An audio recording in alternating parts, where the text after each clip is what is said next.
Hey everybody, NW Order for Life here with Parasyte The Maxim episode 23 review. So this episode, Shinji really goes into his moral compass, trying to figure out what does it really mean to be human, as such a theme that we've heard throughout the series, or felt throughout the series many times. But he takes it to, a much more personal level in this one. He really reflects on himself, like, will he be human if he kills Gotoh, or will he be, less than human, and so forth. Um, the episode really can be summed up as Shinichi trying to kill Gotoh, and then Migi comes back because Migi was inside of Gotoh, absorbed by Gotoh, and Migi is able to take the parts of him that were in Shinichi's body and use those use that to reconnect to Migi's arm. To the arm where Migi was, from Gotoh, and at the same time he like damages Gotoh internally. And the only reason why he was able to do this at all was because Shinichi grabbed a poisonous metal from like a dump in the forest, and he knew Gotoh's weak spot because he remembered Gotoh was bleeding in one spot of his body. So Shinichi takes the metal and jams it in there, and even gets a kick on the metal. So really, like, poking the metal in and then just jamming it right into him with a kick. And it was like a poison. I think it was like from like hairspray cans or something, like something that shouldn't be that poisonous was very poisonous to Gotoh. And because of that, Migi was able to get out of Gotoh and reconnect to Shinichi and damage Gotoh internally.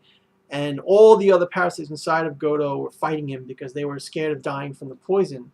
Because of this, they were able to kill Gotoh, Shinichi, and Migi.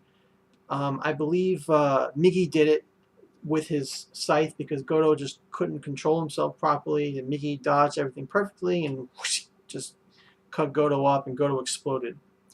So then there was this, issue of morality, like I said in the beginning, where Gotoh is reforming, and Migi doesn't want to kill Gotoh because he feels like if he does that, he's murdering one of his own species. It's equivalent to murder, and because of that, he doesn't want to do it. He wants Shinichi to kill Gotoh, and Shinichi comes up with this whole philosophy of how Gotoh is right. He thinks of Tamura Reiko. She was right. We're just bullying the parasites. Like, he sees Gotoh reforming, and the reformation Gotoh looks so like weak and pathetic, and he's thinking to himself, Reiko's words, "Don't bully us," and he's thinking, that they really are like, just like us. They might be the cure that the Earth, uh, you know, came up with for humans. Because look, he defeated Gotoh with basically a little poison, which was easily made by humans, and this was supposed to be an invincible monster, but yet he was so weak to this poison that it just took him out completely. And you even think back to, like, the girl in the school.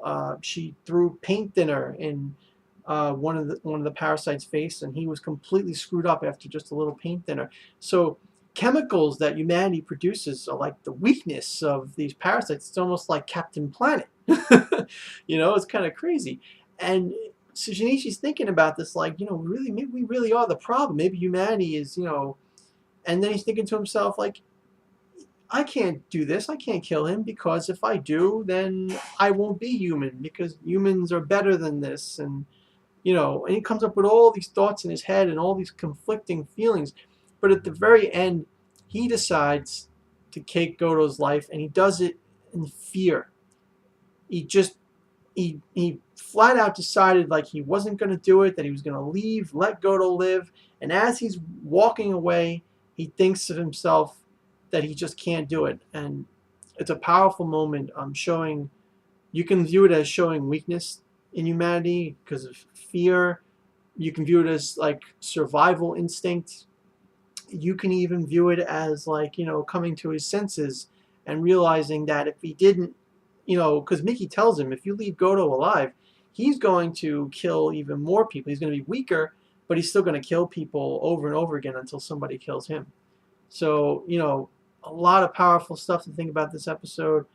Migi's detachment and then reuniting was very short. Last episode he was supposedly killed. This episode he reattached to Shinichi, and it was kind of like really quick. But I understand why they did it, because they need to finish it off in the next episode. Last episode is the next one, so it's just a great series overall. And Parasyte The Maxim episode 23 is getting a 9 out of 10 for me. Not perfect, but pretty damn close. Just hit on all the right, sentimental and emotional and psychological, just like how this series always touches me in in that way, and makes me feel like questioning myself, questioning things that you think you understand.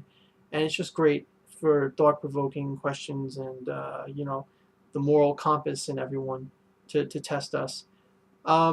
So yeah, so that's my rating, 9 out of 10. Let me know what you guys think in the comments below. What do you think is going to happen in the next episode, the final episode? Please rate this video and comment. Subscribe for more videos in the future. Thank you. Have a nice day.